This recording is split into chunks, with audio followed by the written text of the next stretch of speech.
When you have kids, you really want them to definitely see the best of you and learn from that. But sometimes bringing out the best in them means they might have to see the worst in you. And let's talk about it. The realization for me with this isn't when it comes to the worst of you, like the worst, right? And not in this exaggerated way, but just the things that we would rather not anyone see. The lack of patience we have, the procrastination that we're dealing with, the hot temperedness that we have, in our back pocket and in the back of our minds. Like we can get it. We can go there, kind of energy. I'm from the Bronx. Like we have that kind of energy.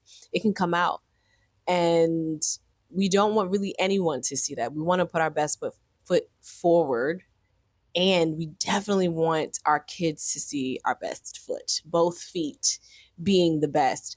And that's not necessarily realistic. And so I know for me, there came a point in becoming a mom, especially when you're a first time mom, you want to give them all the greatness and all the goodies.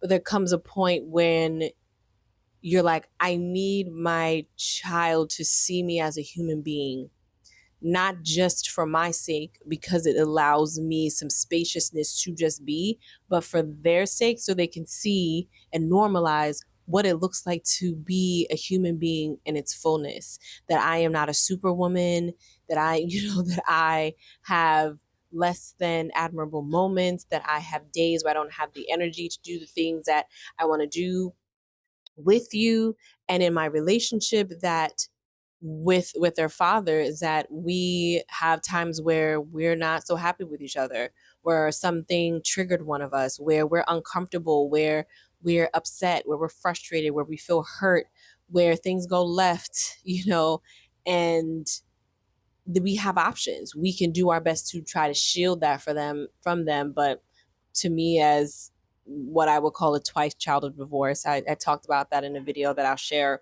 at the end of this one. Children can feel your energy even if you're not saying certain things. In my household, sometimes it was just a quiet tension. Sometimes it was the lack of conversation. It was the lack of affection or hand holding or a peck on the cheek or on the lips or a hug or someone coming up from behind. Like it was the lack of all of that that I could feel, that was palpable in some way, shape, or form. And so we can't underestimate our kids, because they not only hear what we say, but they feel the energy in the room. They can tell a shift has happened.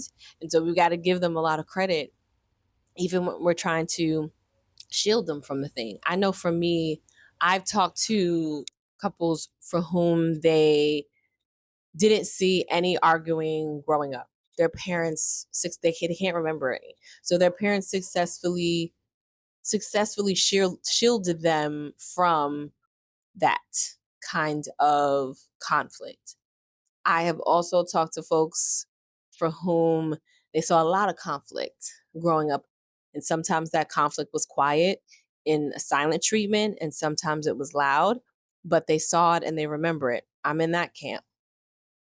And then I know folks who didn't see conflict simply because in their circumstance, they did not have two people in the home to really see that dynamic and see that happening. And in all of these scenarios, there is an air of conflict avoidance in relationship, and especially in front of and around their children.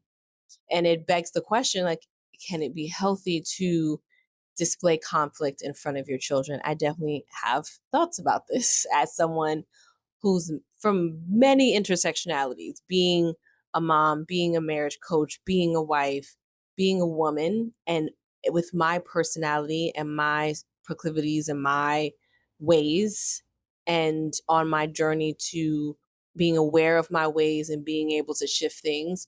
And yeah, from all of those spaces, I'm like, I got some thoughts on this and what I've seen. And being a child in a home where I felt the tension in the home before my parents got divorced, right? Understanding it from the perspective of that child growing up in that kind of environment. And there's layers to this. Don't get me wrong. Please understand, I get that. And we don't have time to peel back all the layers of the onion and talk about that because we could be here forever. That's a long, conversation. And yet, and still, conflict avoidance was a thread, either because if you never saw conflict in the home, then it felt unfamiliar when you had it. It felt uncomfortable. It felt like maybe the world was closing in because this isn't supposed to happen. You didn't see this happening. And so, why is this happening to you? There must be something wrong. Or if they saw a lot of conflict, they're trying to avoid that because they didn't like it. It was uncomfortable. It was frustrating. It hurt, all the things, and they don't want to feel that way. And so now we're avoiding it because we saw it all the time. Or if you didn't see it at all because of circumstances around the home and not having both parents in the home for you to see it, it's just unfamiliar. It's just like, what are we supposed to do with these feelings and these thoughts and this conflict? And I always tell myself, this is something to tell myself, and I've said it to other people, that like, we're adults worried and concerned around conflict so much, but the reality is that, they teach it on Sesame Street. There's a whole episode, probably multiple now, but a whole episode about conflict on Sesame Street. It's not a dirty word. It's nothing that is bad inherently. But yeah, there are lines you don't cross. There are boundaries that you should have around it, and there are ways to navigate conflict in keeping respect intact and not trampling on trust that would take you so long to build back, but just a certain trip of the tongue to break down. And then this is about, like, what are our kids seeing on the back end? What are they feeling? What are they noticing? What are they observing? And I had a wonderful conversation with a great couple today, and I'm gonna you'll see it. Stay tuned. I'm gonna put their video up here on the channel. But it came up. It wasn't even the main part of it, but it came up of like, what are the children seeing? And I had a call recently with a new couple at the beginning of this month, and that came up too. Like, how much do we show and how much do we not? And ultimately, I asked myself this question. This is a governing question of, what is my goal? What do I want my children to see and understand about conflict? It goes back to what I said in the beginning, that I want them to know that I'm a human being and that their dad's a human being and we're fallible and we're going to make mistakes, because I want to normalize it. Sometimes you make mistakes, and those are mistakes that you learn from. Though in those mistakes, you decide who you want to be and how you want to show up in this world. That is what I've had to confront for myself, because a lot of people in conflict are either shutting down or going off, right? That's why I said it could be quiet or it could be loud, or it's usually a combination of both. Some people have no filter. Some people go for the jugular. Some people who say, I've had people that I've known who say they enjoy conflict. And in translation, it comes off as, I enjoy the thrill of figuring out how I can be right, and like tearing someone down to the point where they have to acknowledge my rightness. And there's a thrill in that. But underlying that is tearing down of trust and of feelings of safety and comfort to be able to come and talk to the person about anything that's your partner. You have poked holes in something because it's like, I'm gonna be right. So I've seen it, and yes, there are ways to navigate that and those dynamics better. But conflict in and of itself, and our kids seeing it, okay, we're human. It happens. We normalize it. What do we want to teach them about it? What do we want them to learn? What patterns do we have that we want them to break?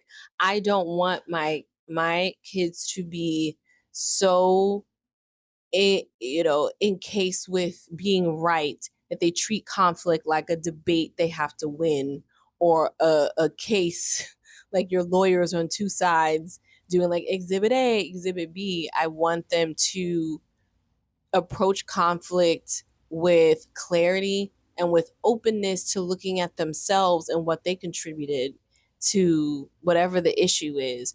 and being able to confidently share that because they know that whatever mistake they made does not define who they are. I want these are like my goals for them in conflict. I want them to be able to navigate conflict in a way where they can regulate their emotions and not unleash and lash out in a way that they're going to have to really work on repairing later. What does that look like? I want them to understand that foundationally that conflict will happen with friends and in many different with family members, with partners and spouses, and that's part of life. That conflict is not always going to be loud. Sometimes it's quiet, and that you're dealing with two human beings and understand and consider people's feelings while not dishonoring your own. Like, how do you lean in with somebody else and not dishonor who you are and how you feel about something? I want them to understand that. Like, and for me, these are my thinkings, and inviting you to marinate on that as well. What what's the goal? What is it that we want our kids to glean? And I think from that place of this is what I want them to get, then we're able to show up as human in conflict and know what pieces of this conflict they can see or we can talk to them about. Right? We can share with them, we can gain understanding, we can gain clarity. I think a lot of times for me growing up, I didn't know why you were being silent and why the silent treatment is here. And if like 2 weeks later you seemed all hunky dory, I didn't know how you got there. How did you? This is just it was confusing, right? Because it's kind of like when we watch snippets of something, like it's a whole show, but we see little snippets online, but we don't have all of the context to make sense of those snippets. Like, who's that character and why are they doing that? We don't have the context. It's like if you see a trailer for a movie, they just put a bunch of pieces together that they thought would entice you to go watch the whole movie. But without the movie, you don't know. You don't have any context. And it's like social media. People don't, I mean, unless you have a camera 24/7 in your house, okay, let's be on Big Brother, okay, unless this is the Truman Show, we are only catching snippets of somebody's life and what they want to show us. And we don't have the full picture, we don't have the context. And so I imagine this helps me because I live in analogies and metaphors. I kind of imagine what is it like for a child who is watching things happen in snippets because they're observing. They don't have to pay bills. They don't have to think about the adulting things we have to think about.